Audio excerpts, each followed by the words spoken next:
धाराशिवकरांची श्रेय आहे. म्हणजे तब्बल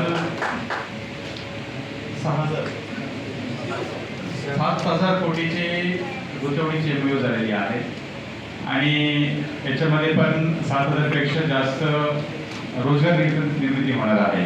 आताच आपण सर्व उद्योजकांशी MOU आपण केली आहे, करार केली आहे. ऑलरेडी त्यांनी त्यांचा उद्योग चालवण्यासाठी सर्व प्रक्रिया त्यांनी सुरू केलेली आहे. बँक लोनचे ॲप्लिकेशन असो, आपला DIC मध्ये पॅकेज स्कीम ऑफ इन्सेंटिव्हसाठी ॲप्लिकेशन असो, या MSCB इतर सर्व विभागाची NOC असो, सर्व प्रक्रिया आपण चालू केलीच असेल. आणि ही आपल्या धाराशिव जिल्ह्यासाठी खूप महत्त्वाची गोष्ट आहे. सर्वांना माहिती आहे की विकसित भारत 2047 चे एक विजन केंद्र शासनाने आपल्यासमोर ठेवले आहे. त्याच्यामध्ये 2047 म्हणजे आपला भारताला स्वातंत्र्य मिळून 100 वर्ष पूर्ण होण्याच्या कालावधीमध्ये आपला भारताची जी GDP आहे ते 40 ट्रिलियन पर्यंत न्यायचे आहे. असं सन्माननीय आमच्या पंतप्रधान महोदय असो, सर्वांचे ध्येय आहे. आणि त्यालाच अनुसरून आपला महाराष्ट्र शासन म्हणजे महाराष्ट्राने पण आता सर्वांना माहिती आहे की भारतामध्ये एखादे कोणते राज्य असेल ते इन्व्हेस्टमेंटमध्ये असो किंवा GDP मध्ये असो या इतर आर्थिक बाबीमध्ये अग्रेसर असेल ते कोणते राज्य आहे? आमच्या महाराष्ट्र आहे. आणि आपला मुंबई भारताचे फायनान्शियल कॅपिटल म्हणून मानले जातात.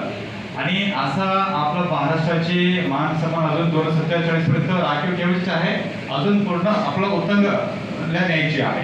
त्यासाठी महाराष्ट्राने स्वतःसाठी 2047 पर्यंत 5 ट्रिलियन आपला GDP महाराष्ट्राची असणार आहे. म्हणजे आपलं भारताच्या GDP मध्ये सिंहाची वाट आमच्या महाराष्ट्र राज्याची असणार आहे. असं असताना आपला धाराशिव जिल्हा 33 जिल्ह्यापैकी आपला एक जिल्हा आहे आणि आकांक्षी जिल्हा आहे. आकांक्षी जिल्हा म्हणून आपण संबोधून चालणार नाहीये. म्हणजे आकांक्षी जिल्हा आहे, चला छोटी जिल्हा आहे, आपण छोटीशी कॉन्ट्रीब्युशन करूया, नाही.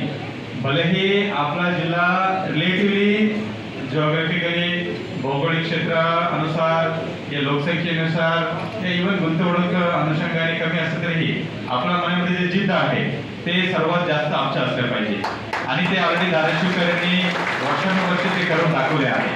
आपला शेतकरी बंधू असो, आपला महिला भगिनी असो, बचत गटाची महिला असो, शेतकरी उत्पादक कंपनी असो, MIDC मध्ये अशा प्रकारचे उद्योजक असो, या MIDC बाहेर पण बरेच उद्योजक आहेत.